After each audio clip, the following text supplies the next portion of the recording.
Hello, today I'm in BMW F40. In this video I'll show you how to start and stop. Beginning, take a look in the center of the car.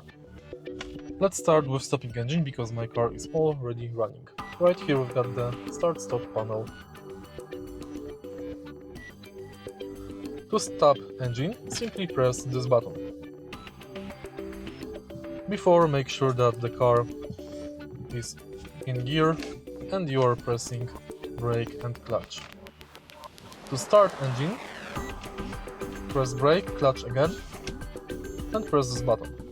If you want to enter ignition without starting the car, don't press clutch.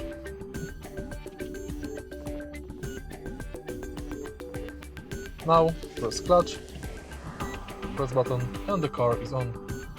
If you find this video helpful, please leave like, comment, and subscribe.